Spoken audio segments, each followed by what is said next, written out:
Gagal bayar di tahun 2023 bisa masuk penjara atau dipidana.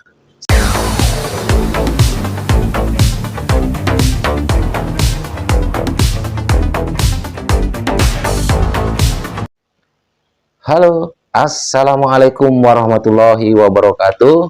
Jumpa lagi bersama saya di channel kesayangan kita semua, yaitu Faiz Official. Bagaimana kabar teman-teman semua di rumah? Semoga kalian selalu dalam lindungan Allah Subhanahu wa Ta'ala. Amin ya Rabbal 'Alamin. Baik, di kesempatan kali ini saya ingin membahas masih seputar pinjol ya, menjawab kecemasan-kecemasan teman-teman semua yang galbay mengenai apa saja resikonya gagal bayar di tahun 2023. Namun sebelum itu, seperti biasa, jangan lupa buat teman-teman yang baru saja bergabung dengan channel ini, pastikan Anda sudah menekan tombol subscribe-nya dan menekan tombol loncengnya agar kalian selalu mendapat notifikasi terbaru video-video dari Faiz Official seputar pinjol teman-temannya. Baik, kita langsung ke pembahasannya. Oke, apa saja sih resiko terberatnya galbay di tahun 2023? Ya, akan saya jawab ya teman-teman. Resiko terberatnya ya paling masuk silik OJK ya teman-teman ya. Bagus dong, jadi kita nggak ngutang-ngutang lagi. Ya, seperti itu teman-teman. Nggak ada, jangan mau diancam-ancam sama DC. Kalau ada misalkan masuk WA atau SMS, mau ngancam kita, mau dibawa ke jalur hukum, silahkan aja mau bawa ke jalur hukum. Kita jangan mau diancam-ancam, mau dipidana. Kalau urusan utang piutang itu tidak ada yang dipidana, paling digugat secara perdata aja. Jadi walaupun kita ke pengadilan, kita nggak bakalan masuk ke buih teman-teman ya. Seperti itu. Jadi nggak usah takut. Makanya saya sering ingatkan teman-teman yang kita perkuat itu mental, biar kita tidak termakan oleh teror-teror para DC, baik by WA ataupun yang DC datang langsung ke rumah kita, gitu teman-teman. Jadi stoplah memikirkan yang apa sih sebetulnya risiko terberatnya. Jadi kalau kita selalu mikirkan itu, nanti kita nggak fokus keseharian kita untuk mencari nafkah buat anak istri, mungkin yang masih bujang untuk orang tuanya. Stoplah ya mikirkan itu. Segala sesuatu memang ada resikonya, tapi kalau resikonya ini cuman ya satu, kita masuk silik OJK, kita tidak bisa minjem lagi di pinjol, baik di perbankan, kita tidak bisa meminjam. Itu kan lebih bagus teman-teman ya. Jadi kita tidak selalu berhutang ya. Ya memang kita harus pikirkan, kalau memang hutang ya dipikirkan, tapi ya jangan terlalu mikirkan itu sampai-sampai kita tidak bisa untuk beraktivitas lagi karena tak ketakutan sama ketemu DC atau ketakutan kalau ditangkap polisi gitu teman-teman. Gak usah, jangan takut.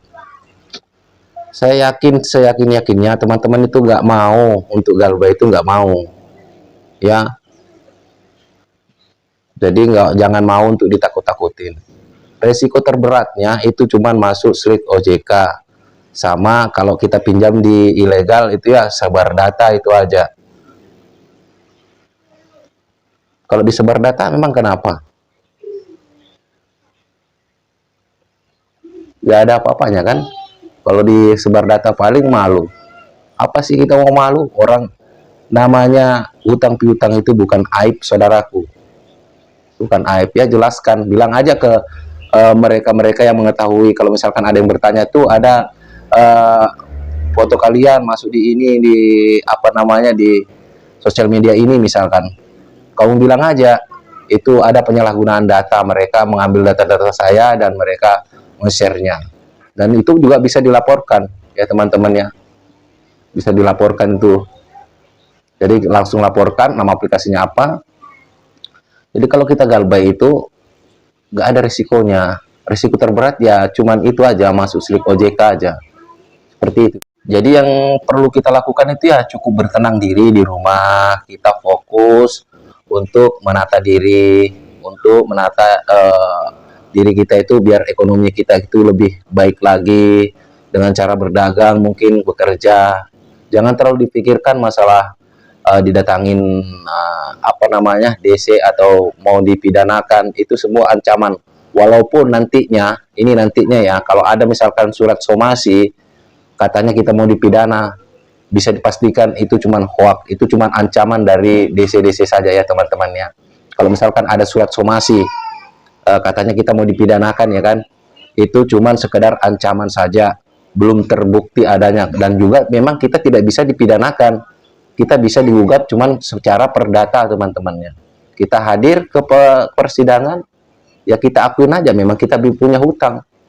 Ya, kalau misalkan ada yang sampai dibawa ke pengadilan, akuin saja memang saya punya hutang, tapi saya nggak sanggup bayar. Seperti itu aja. Dijawab aja nggak sanggup bayar.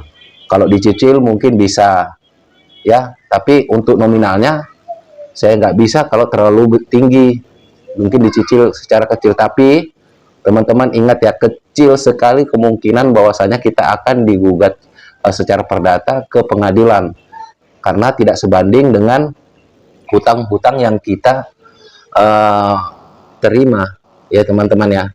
Misal hutang kita cuma 1 juta, 2 juta, mereka buka sidang itu sudah puluhan juta teman-teman. Jadi sangat kecil kemungkinan. Yang tadi saya jelaskan itu, apabila memang kita dibawa ke pengadilan, ya jawab aja. Memang saya akuin saya punya hutang di aplikasi ini misalkan, ya saya sudah nggak sanggup bayar.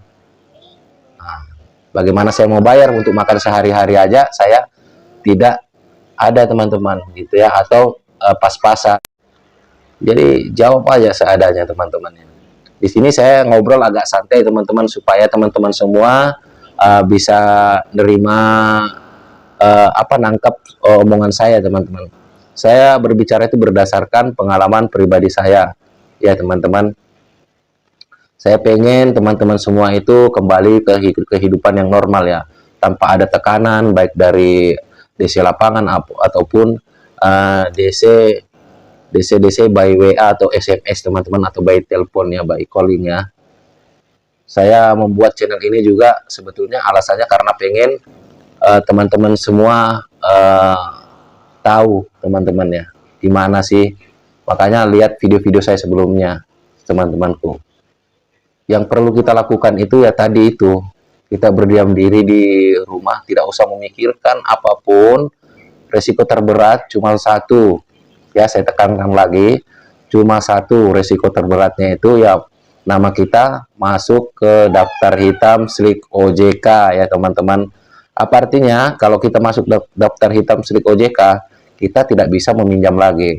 Tapi jangan khawatir, kalau ke dealer masih bisa ya teman-teman ya. Kalau mau kredit motor itu masih bisa, cuman kemungkinan itu kita akan dikasih persyaratan yang lebih daripada orang yang masih bersih namanya. Dan DP juga biasanya itu agak tinggi teman-teman ya. Misalkan kita tidak punya catatan hitam di SLIK OJK, misalkan kita bisa motor bebek misalkan DP 2 juta. Kalau kita yang punya daftar hitam bisa sampai 5 juta DP-nya ya teman-teman ya. Makanya nggak usah terlalu dipikirkan ya. Bukan berarti nggak pikirkan nggak punya tanggung jawab, enggak teman-teman. Saya cuma ingin teman-temanku semua ini menata hidup ke depan, jangan lagi gali lubang tutup lubang, jadi nggak ada selesainya ya. Kalau ada yang bilang wah saya aman-aman aja dipinjol, iya belum ya, belum. Itu kalau selalu gali lubang tutup lubang itu pasti nanti nggak usah diminta-minta, galba itu nanti akan datang dengan sendirinya teman-teman, percaya aja ya. Jadi itu tadi jawaban saya ya, resiko terberatnya itu cuma masuk di SLIK OJK saja ya teman-teman ya. Untuk pidana nggak ada ya teman-teman ya, nggak ada di pidana. Kita bisa digugat cuma secara perdata ya. Semoga itu menjawab kekhawatiran teman-teman semua. Dari saya itu aja, saya akhiri. Wassalamualaikum warahmatullahi wabarakatuh. Salam hormat saya, Faiz Official Pinjol.